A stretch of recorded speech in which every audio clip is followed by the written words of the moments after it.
बंद कर दो।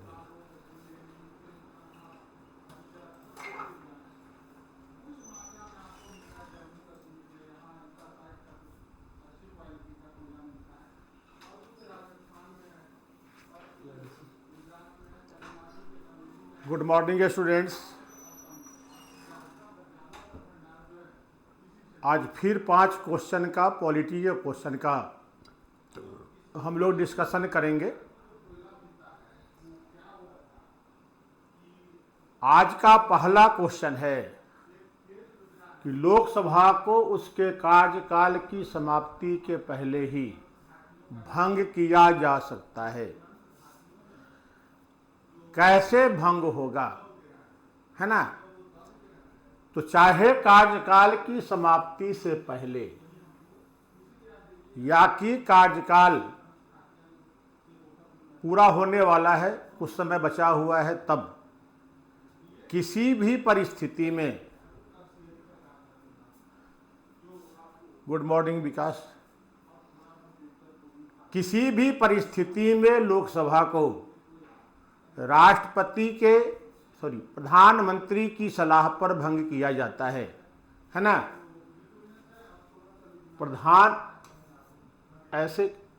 प्रधानमंत्री की सलाह है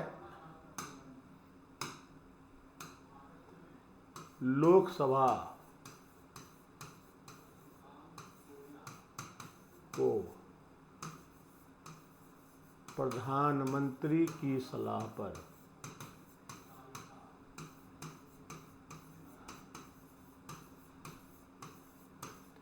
भंग किया जा सकता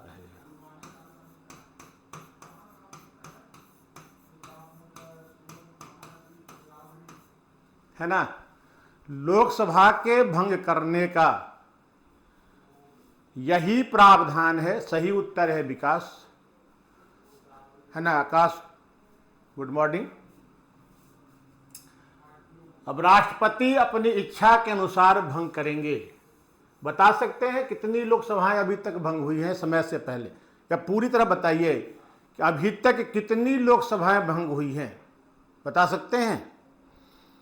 ये 18वीं लोकसभा चल रही है, तो कितनी लोकसभा को अभी तक भंग किया गया है? राष्ट्रपति ने किया है मंत्री परिषद की सलाह पर। उत्तर तो यही होगा। प्रधानमंत्री भी लिखा जा सकता है, हालांकि मंत्री परिषद की बैठक उसके पहले होती नहीं है।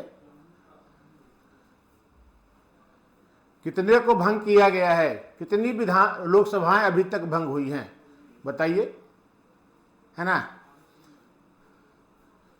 5। आकाश, 5 ही भंग हुआ है। अनुच्छेद 81 में प्रावधान है कि भारत की एक लोकसभा होगी, तो एक ही ना।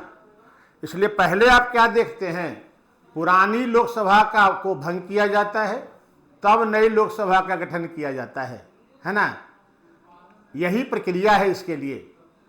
यानी अभी तक 17 लोकसभाएं भंग हो चुकी हैं, तब ना 18वीं आया है अस्तित्व में। जब तक पुराने को भंग, ये तो नहीं संविधान में लिखा गया है कि 2 लोकसभा होगी। अब 17वीं को भी बचा के रखें और 18वीं का भी गठन कर लें तो 2 लोकसभा हो जाएगी। हाँ, 5 लोकसभा जो है वो समय से पहले भंग की गई है ना? ऐसे 17 भंग किया जा चुका है। तो राष्ट्रपति इच्छानुसार अभी तक 17 में से किसी को भी भंग नहीं किए हैं। हालांकि 1999 में परिस्थिति वैसी आई थी जब राष्ट्रपति ये अतिक्रमण कर सकते थे, लेकिन उन्होंने नहीं किया। अध्यक्ष को तो अधिकार है ही नहीं, और न ही अध्यक्ष को सलाह देने का अधिकार है। इस समय से कुछ नहीं होगा। 5 लोकसभाएं समय से पहले भंग हुई है ना? 5 ही होना चाहिए संख्या, समय से पूर्व भंग। सबसे पहले चौथी लोकसभा भंग हुई थी। इंदिरा गांधी ने 1 वर्ष पहले ही चुनाव करा लिया था। चौथी के बाद छठी को भंग किया गया, क्योंकि सरकार नहीं चल पा रही थी तो नई लोकसभा का चुनाव कराना पड़ा। फिर 9वीं हुआ था जब वीपी सिंह और चंद्रशेखर प्रधानमंत्री बने। इसके बाद सरकार चलने की उम्मीद नहीं रही तो लोकसभा का मध्यावधि चुनाव कराया गया 1991 में। इसके बाद 11वीं रही और उसके बाद 12वीं लोकसभा है ना। ये 5 लोकसभाएं समय से पहले भंग की गई है। इसमें 12वीं लोकसभा अब तक की सबसे छोटी लोकसभा है।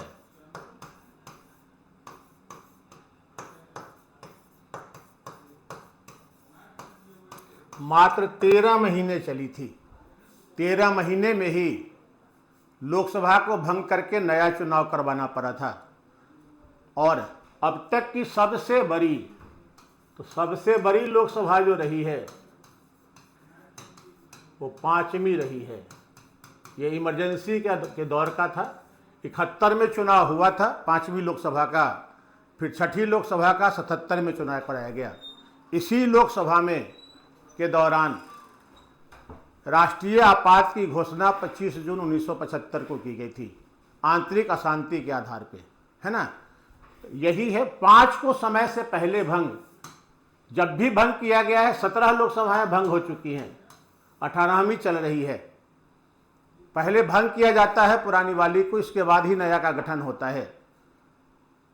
इस 17 में से 5 को समय से पूर्व भंग किया गया है और चाहे समय से हो या समय से पूर्व हो, लोकसभा मंत्रिपरिषद की सलाह पर ही भंग की जाएगी।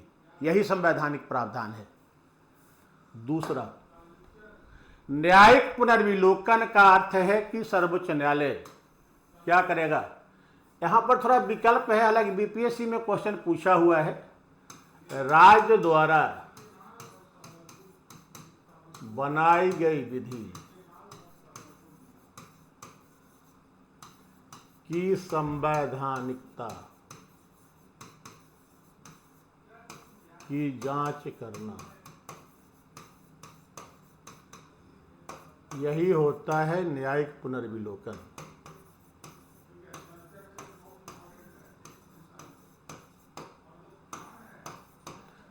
है ना, इसी को न्यायिक पुनर्विलोकन कहते हैं।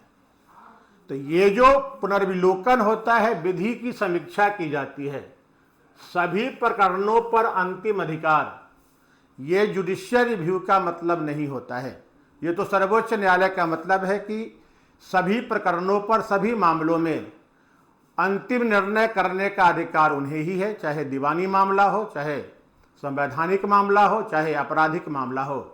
अंतिम करने का वही है, अंतिम वही है, वही अदालत है। राष्ट्रपति पर दोषारोपण ये सर्वोच्च न्यायालय की हैसियत से करते हैं।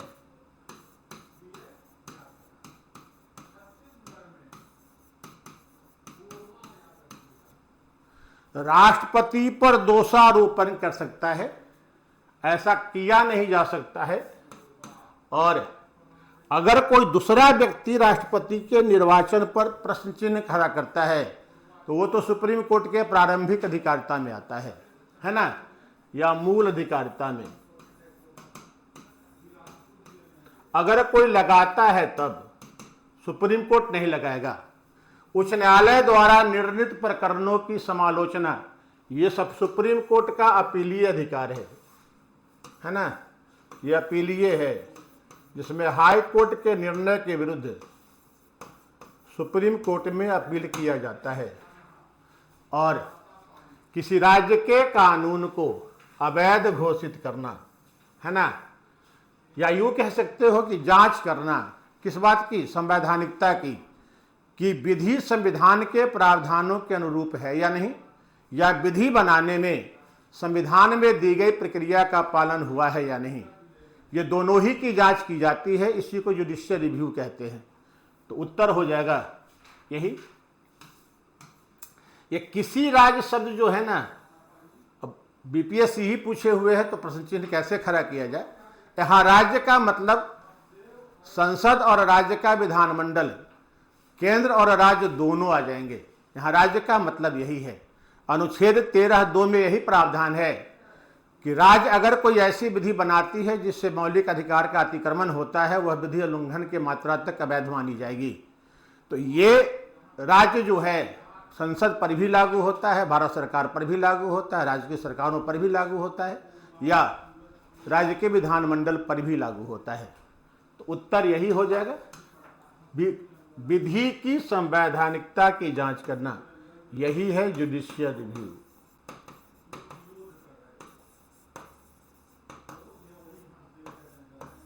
अब विधि बनाने का अधिकार तो राज्य को ही होता है, शासन को ही होता है। विधि की जांच करना कि विधि संविधान के अनुरूप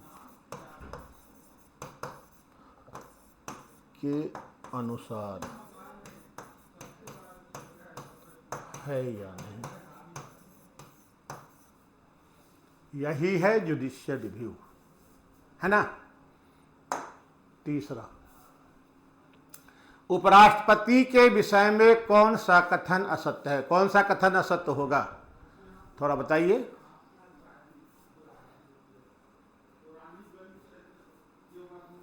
कौन सा कथन असत्य है? कौन सा कथन असत्य होगा? ट्राई कीजिए।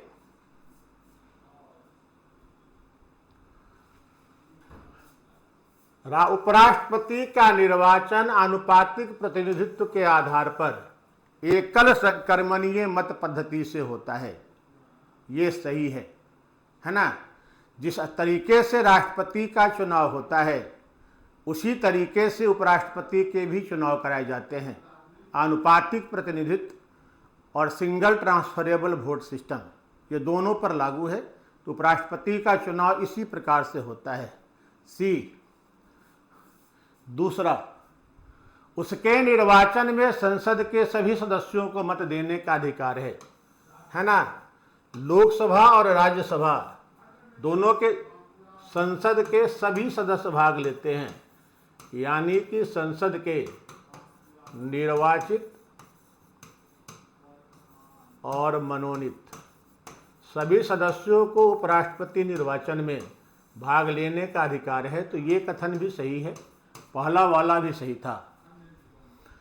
तीसरी बात, तीसरा जो विकल्प है आपका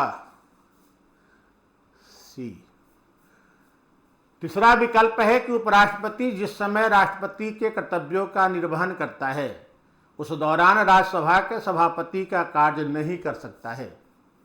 जब राष्ट्रपति के पद को स्वीकार किए हुए हैं, उस पद पर कार्यवाहक के रूप में काम कर रहे हैं, तो सभापति का कार्य कैसे कर सकते हैं? क्योंकि उस समय तो उपराष्ट्रपति राष्ट्रपति के रूप में रहते हैं। जब उपराष्ट्रपति के रूप में हैं तभी सभापति का कार्य कर सकते हैं। अगर राष्ट्रपति के कार्यवाहक हैं तो फिर सभापति के रूप में कार्य करने की पर बंदिश रहती है, रोक रहती है। इसलिए उपराष्ट्रपति जिस समय राष्ट्रपति का कार्य करेगा, सभापति का कार्य नहीं करता है। इसलिए ये विकल्प भी सही है। तब तो मिला जुला के चौथा ही होना है। यदि किसी कारण से, दो ही कारण होते हैं या तीन कह सकते हो, यदि त्यागपत्र दे देता है, त्यागपत्र राष्ट्रपति को देता है, यदि पद से हटा दिया जाता है, संसद को साधारण बहुमत से प्रस्ताव पारित कर उपराष्ट्रपति को उसके पद से हटाने का अधिकार है, और तीसरा मर जाते हैं, मरने पर तो खाली हो ही जाएगा। तो किसी भी प्रकार से अगर उपराष्ट्रपति का पद रिक्त हो जाता है तो 6 माह के भीतर चुनाव कराने का प्रावधान नहीं है संविधान में, है ना। ये 6 माह का प्रावधान उनके लिए नहीं रहता है। प्रावधान क्या है? यथाशीघ्र उपराष्ट्रपति का, यथाशीघ्र नए उपराष्ट्रपति का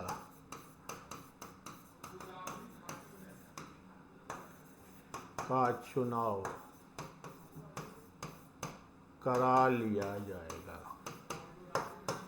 समय सीमा तय नहीं है ना। जितना जल्दी होगा नया उपराष्ट्रपति चुन लिए जाएंगे। इसलिए ये 6 महीने वाली जो बात है यही गलत हो जाती है, इसलिए विकल्प डी गलत है। ठीक है। चौथा प्रश्न है कि जब किसी व्यक्ति को गिरफ्तार किया जाता है तो अनुच्छेद 22 के तहत निम्नलिखित में से कौन सा अधिकार उसे प्राप्त नहीं होगा। 3 मौलिक अधिकार प्राप्त है जब किसी व्यक्ति को गिरफ्तार किया जाता है तो अनुच्छेद 22 के तहत 3 अधिकार है। एक, कारण जानने का अधिकार, किस कारण से गिरफ्तार किया जा रहा है। दूसरा, वकील रखने का अधिकार,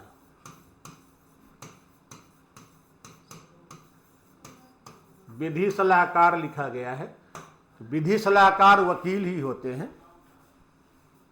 तीसरा, न्यायालय में प्रस्तुत होने का अधिकार। ये 3 मौलिक अधिकार है। यही 3 मौलिक अधिकार होता है। अब यहां देख लीजिए, गिरफ्तारी का कारण जानने का अधिकार सही है, विधि सलाहकार यानी वकील रखने का अधिकार ये भी सही है, 24 घंटा के भीतर न्यायालय में प्रस्तुत होने का अधिकार ये भी सही है, न्यायालय में अपना पक्ष रखने का, स्वयं अपना पक्ष रखें, ये मौलिक अधिकार का हिस्सा नहीं है ना। तो आप लोगों ने भी सही बनाया था, सब लोगों का सही है, तो यही विकल्प सही होगा। अब 5वां, संसदीय समितियों के संदर्भ में निम्नलिखित में से कौन सा कथन सही नहीं है। कौन सा सही नहीं है, इसका भी उत्तर जानते हैं आप लोग, इसको करके देखिए कौन सा सही नहीं है, गलत कौन सा है।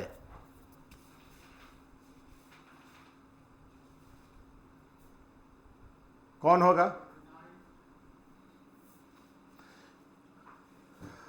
आप लोग भेजिए, नहीं तो फिर तो हम तो हैं ही। कौन सा सही नहीं होगा?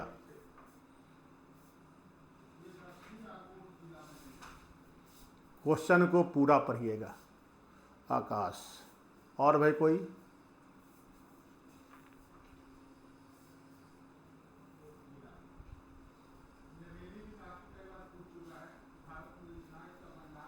डी, रजनी।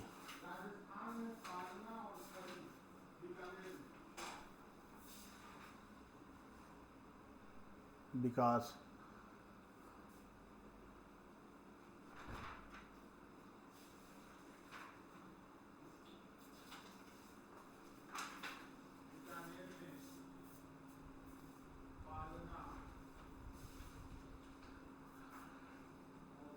देखो, इसका तो पहला ही विकल्प सही है, यही उत्तर होगा। प्राकलन समिति, एस्टिमेट कमेटी, एस्टिमेट कमेटी जो होती है,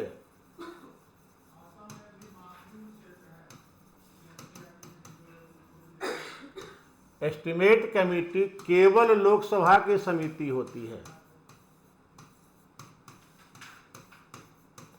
जिसमें लोकसभा के ही 30 सदस्य होते हैं।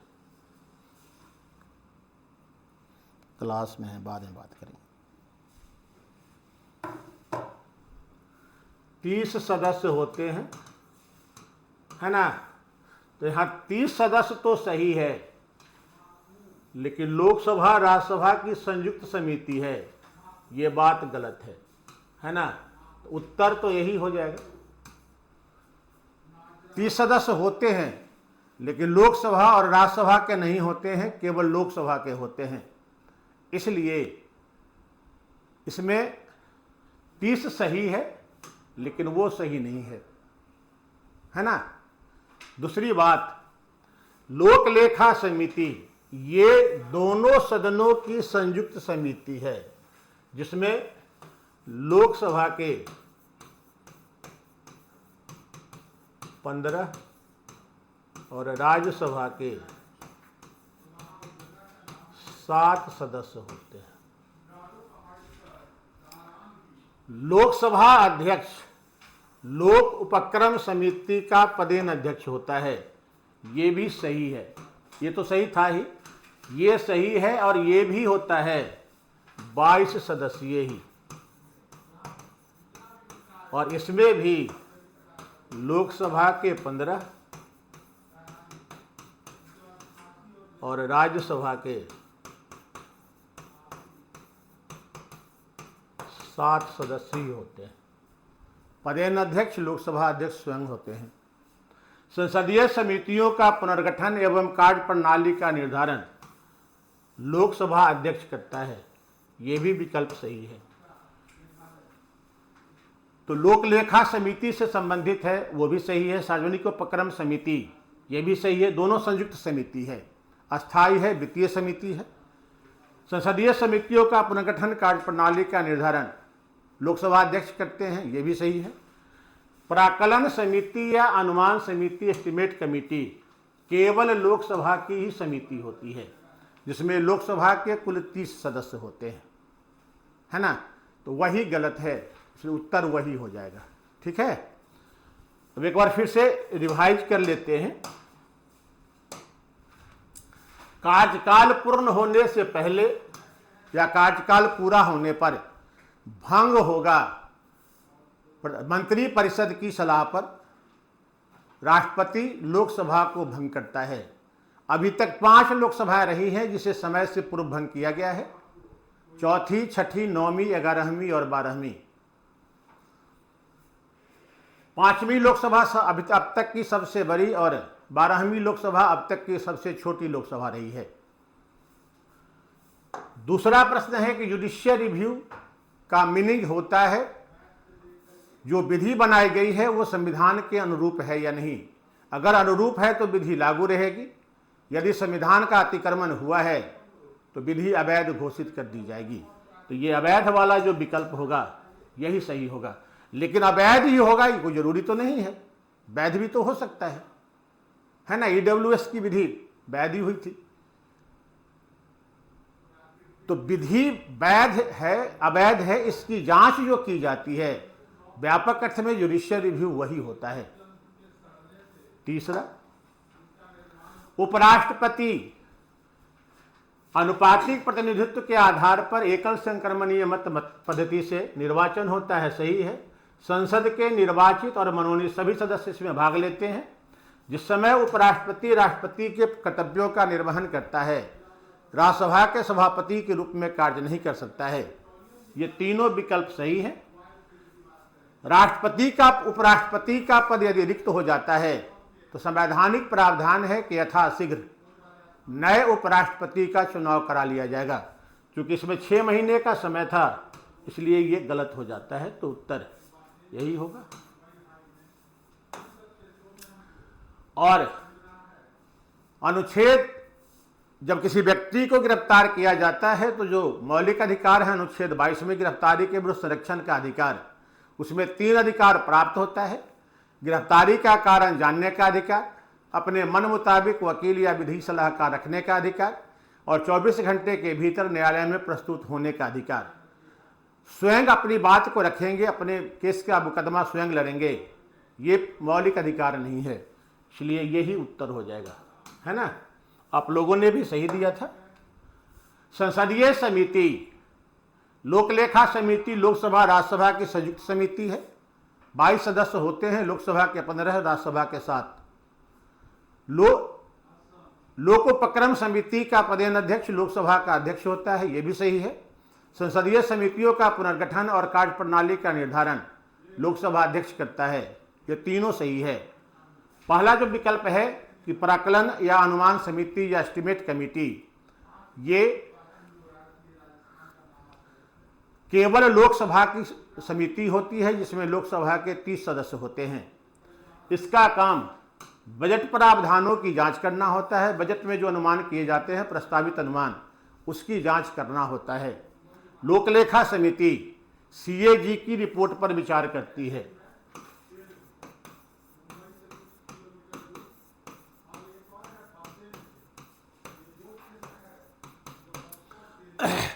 लोकोपक्रम समिति लोक उपक्रमों के आय व्यय की जांच करती है और उसमें कार्यकुशलता लाने का सुझाव देती है। तो तीनों का कार्य अलग अलग है। ये तीनों समितियां संसद की अस्थाई और वित्तीय समिति है। खासियत ये भी है। अब आपका 2 मिनट समय और लेंगे। ये कोर्स शुरू हो रहा है रुक्मिणी की ओर से, इंडियन पॉलिटी का। ये टारगेट है 17वीं को ध्यान में रखकर इस कोर्स की शुरुआत की जा रही है। टारगेट है, लेकिन पढ़ाने का तरीका फाउंडेशन की तरह होगा। डिटेल में सब कुछ पढ़ाया जाएगा। 50 दिन का ये कोर्स है, केवल हिंदी मीडियम में है। इसकी शुरुआत 14 सितंबर से होगी। क्लास का टाइमिंग होगा 7:30 से 9 PM तक, है ना। 1.5 घंटा का प्रतिदिन क्लास, मंडे टू संडे, 7 दिन क्लास रहेंगे, शाम में है ये। इस कोर्स के अंतर्गत 50 दिन में ही पूरे कोर्स को खत्म करना है। डिटेल में पूरे पॉलिटी को पढ़ना है। इसमें आपको स्टडी मटेरियल दिया जाएगा जो प्रिंटेड होगा, PDF के रूप में आपको प्राप्त होगा। टेस्ट सीरीज होगा। ये टेस्ट सीरीज टॉपिक वाइज भी होगा और ओवरऑल भी होगा। जो हम लोग पढ़ते जाएंगे उसका टेस्ट देते जाएंगे। असाइनमेंट दिया जाएगा आपको प्रैक्टिस के लिए, और पढ़ाने के दौरान जो बोर्ड पर लिखा जाएगा उसका भी PDF आपको मुहैया कराया जाएगा, है ना। इस कोर्स की वैलिडिटी 1 वर्ष की है। ऑनलाइन और रिकॉर्डेड दोनों रूपों में रहेगा। जो वीडियो आपको मिलेंगे वो वीडियो 1 साल तक वैलिड रहेगा। इसके लिए फीस मात्र 499 रुपया है। इसमें आप कोर्स ले सकते हैं और पॉलिटी को शुरू से लेकर अंत तक पढ़ सकते हैं। अगर आपको कोर्स लेना है, जो मोबाइल वाले हैं, रुक्मिणी एग्जाम प्रेप ये डाउनलोड कर सकते हैं या यहाँ आकर परचेज कर सकते हैं। जो लैपटॉप वाले या कंप्यूटर वाले हैं वो www.rukminiprep.com पर आकर कोर्स को परचेज कर सकते हैं। अगर किसी प्रकार की इंक्वायरी चाहिए, उलझनों को दूर करना है, तो आप इस नंबर पर कांटेक्ट कर सकते हैं। ये एक कोर्स की शुरुआत 14 सितंबर से हो रही है, यहाँ पर किया हुआ है। पहले पूरा सिलेबस दिया जाएगा, फिर सिलेबस के अनुसार पढ़ाया जाएगा। सीखने का प्रयास करेंगे हम लोग, और पूरा डिटेल में 50 दिन में पूरा पॉलिटी समाप्त कर दिया जाएगा। कोर्स 14 सितंबर सैटरडे से शुरू हो रहा है। आप चाहें तो कोर्स से जुड़कर लाभ उठा सकते हैं। परीक्षा से पहले समाप्त हो जाएगा। और परीक्षा, चूंकि परीक्षा का डेट अनाउंस है, 17 नवंबर को परीक्षा होने वाली है, तो परीक्षा में आप इसका लाभ उठा सकते हैं। इसलिए देखिएगा, अगर जुड़ने का मन हो तो अवश्य जुड़िएगा। फीस केवल 499 रुपया ही है। धन्यवाद।